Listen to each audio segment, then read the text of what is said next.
नमस्कार शेतकरी बंधूंनो, आज आपण कारंजा तालुक्यातील आदनादेव या गावामध्ये श्री ललित खवशी यांच्या शेतावर उपस्थित झालेलो आहोत.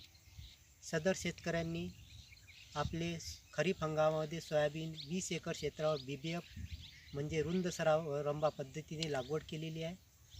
यामध्ये कृषी तंत्रज्ञान व्यवस्थापन यंत्रणा आत्मा वर्धा अंतर्गत खरीप हंगामामध्ये रुंद सरी वरंबा तसेच पट्टापेर पद्धतीने लागवड करण्याबाबत केलेल्या प्रचार प्रसिद्धीला अनुसरून सदर शेतकऱ्यांनी गावात आतापर्यंत कोणीही रुंद सरावरंबा पद्धतीने पेरणी केली नसताना आपली 20 एकर क्षेत्र हे रुंद सरी वरंबा पद्धतीने सोयाबीन या पिकाची पेरणी केलेली आहे.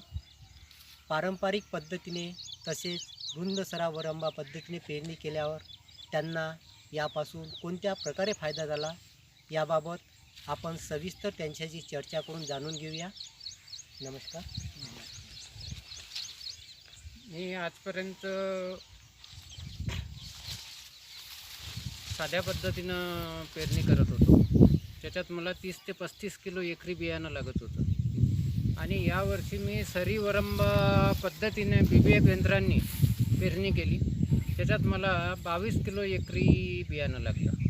त्याच्यात माझी बियाण्याची बचत झाली, बियाण्याचा खर्च बचत होतो, लागवडीचा खर्चात बचत होतो, शेत मोकळी जागा राहते निर्माण होते, किडी अळ्या याचं व्यवस्थापनात निरीक्षण नियंत्रणात सुलभ होते, फवारणी सुलभ होते, अळ्याचा प्रादुर्भाव कमी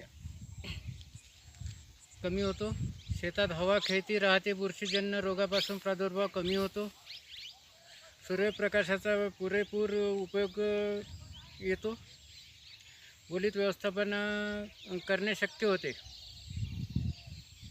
आणि गादी वाफ्यावरील काठावरच्या दोन्ही ओळीतील मुबलक हवा, अन्नद्रव्ये, पाणी, सूर्यप्रकाश मिळतो.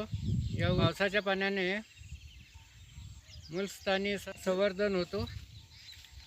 डवरणी शेतात पडणारे पावसाचे पाणी होईपर्यंत जमिनीतील ओल टिकून राहते, उत्पादनात मोठी वाढ शक्य होते.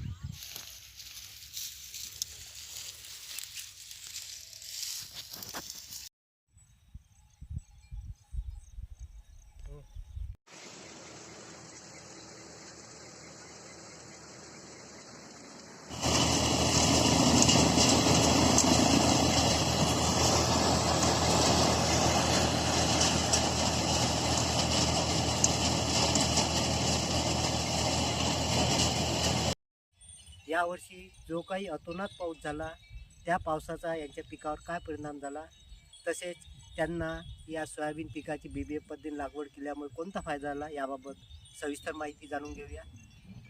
उत्पन्न एकरी 8 क्विंटल आलं आहे. या इथे या जागेवर जे तुम्ही यावर्षी सोयाबीन पेरणी केली आहे BBF पद्धतीचं आहे एकरी, यावर्षी श्री ललित भाऊ यांना 8 क्विंटल प्रति एकर प्रमाणे उत्पादन आलं आहे. त्यांनी यावेळेस काढणी केली आहे आणि त्यांनी 8 क्विंटल हा उतारा घेतला आहे. त्यामुळं तुमचं हे जे BBF पद्धती लागवड केली याबाबत इतर शेतकऱ्यांना तुम्ही काय सांगू शकता? त्यांनी पण अशीच शेती करायला पाहिजे. BBF पद्धतीने इतर शेतकऱ्यांनी सुद्धा आपले सोयाबीन पीक लागवड केली. त्याचबरोबर त्यांचं रब्बीमध्ये काय नियोजन याबद्दल जाणून घ्या. तुम्ही रब्बीमध्ये कोणतं पीक घेणार आहात? मी चना आणि गहू. चना आणि गहू. चना जे आहे तुम्ही कोणत्या पद्धतीने घेणार आहात? BBF न पेरणार आहे. टोटल रब्बीमध्ये सुद्धा श्रीलादर भाऊ हे आपले चना पीक BBF पद्धतीने सुद्धा घेण्यात येणार आहे. धन्यवाद.